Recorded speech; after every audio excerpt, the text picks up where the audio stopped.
Hello and welcome everybody to Climate Transformation Summit 2025 in beautiful Berlin at Impact Hub. We just had 2 full days that were packed with a lot of action. Action on what? Scope 3. So let's have a look at what the others say.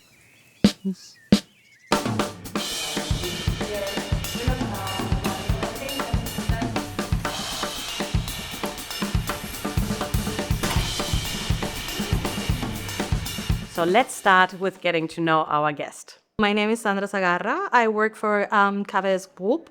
I work in the Berlin office as an expert in direct procurement and services, responsible for the category of sustainability. And I've been in this sustainability journey now for 1 year. And now I can't wait to hear why you actually work on Scope 3. I personally believe procurement has a lot to contribute to Scope 3. I mean, when we speak about Scope 1, 2, and 3, Scope 3, it's nearly 90% of all the emissions of the KWS Group. Sustainability goes beyond reporting. I mean, reporting can be there, cannot be there, but climate change is there. So natural disasters don't care about reporting or not. So it's more about what we can do to live a better planet to the people, to the generations coming behind. So what are the biggest barriers or challenges that you have either personally encountered or that you see other companies encountering when tackling Scope 3? Data is the biggest barrier in Scope 3 in, let's say, 2 directions. Our own data as companies, because from the exchange I've had with different peers, it doesn't matter how big or how small your company is, data, it's not ready for Scope 3 measurements. So that it's one thing, and alignments. I think sustainability was there before, but it was more like, hey, nice to do, or this company, it's willing to put, but today has become a need. It's a strategic topic. It's actually driving your business. So I think data there is a challenge because you don't know how to measure your carbon emissions. So that's why we are so open to have like partners in this, because it's just like 2 people or 1.5, like full-time 1.5. So having partners that help us develop and get ideas and talk to peers, so important for us. Yeah, I mean, I think the change of mindset in procurement would be quite hard, because in procurement we are so used to work with this triangle where it's cost, quality, time, but it has become an hexagon. Now we have sustainability, we have innovation, we have risk. And at the heart of it, it's data. So it has started turning. I think the most complex part will be to change the mindset. It's like when you come sustainability, people are like, yeah, whatever. What do you do? Like, do you actually work? Or like, it's like, I think it's just like underestimated. And when you translate that to money, everyone understands. And that's magic. And it's, again, this language change.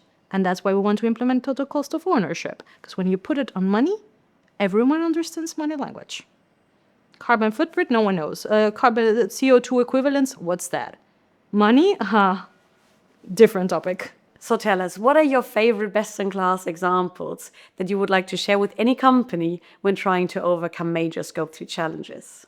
Measuring our carbon emissions and identifying our hotspots. But also we, let's say, take part on the Scope 3 action group. And there we use the tool to scan our suppliers and to understand where our suppliers were. Because we have in our chain more than 30,000 suppliers. So imagine contacting all of them. It's almost impossible.